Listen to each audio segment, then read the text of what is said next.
Hi everyone. In our last episode, I'm not sure where I left off, so I'd have to watch the videos the same way you would. But anyway, we have here an almost completed front end of the Bentley now at this point. Now the wheels and tires are just put on for viewing right now. They're not permanent yet because they cannot permanently mount until I've actually made the fenders. So that's going to be a while from now.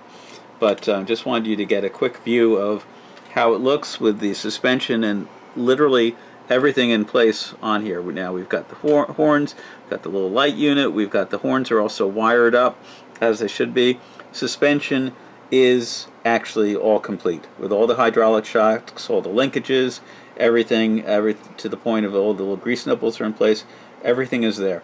We've got the brakes put on. We do not have a couple of more mounting parts that are going to come out from the brakes onto the mounts, these mounts which I made here are also mounts for the radiator shell, which is a whole other thing. I'm just going to remove this now too because I've just finished the front end for the steering linkage or tie rod at the bottom, and going to show a little bit more, pick this up a bit to show so you can maybe get a view of what else is going on and all the proper wires from the horn canisters and how those go. Those are exactly how they're set up on the actual car.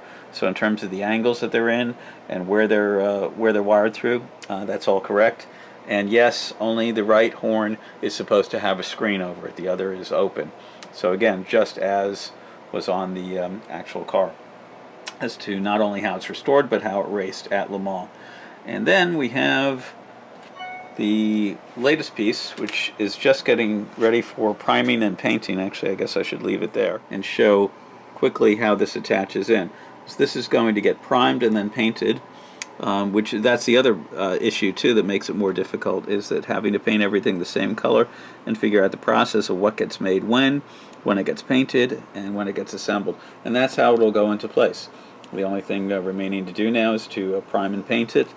These two tiny little bits are actually the little grease nipples that are going to get painted gold to simulate the brass. Those work well, and those are going to go right on top of little mounts that I've put on each end here, so those will be visible when looking down at it. And that's all that we've got on that. Actually, one more thing that we're going to show. I did mention the radiator shell, so I'm going to quickly show this. I don't know if a master had been shown before, but this is cast bronze made off of my master, and after it was cast, it was also plated and polished. And that plating, if anybody wants to know, is actually platinum plating, not chrome, not rhodium, which I would have used, but rhodium went to about $20,000 an ounce, so we use platinum now because it's a little less expensive, actually a lot less expensive. And there is a cap, a multi-piece cap that goes on there, so that will go on, and it will fit approximately, and I say approximately because there's a lot that has to be done, but it slips right into there, and it'll fit about like that once everything's in place and the mounts are there. And that's really all we have for today, everyone.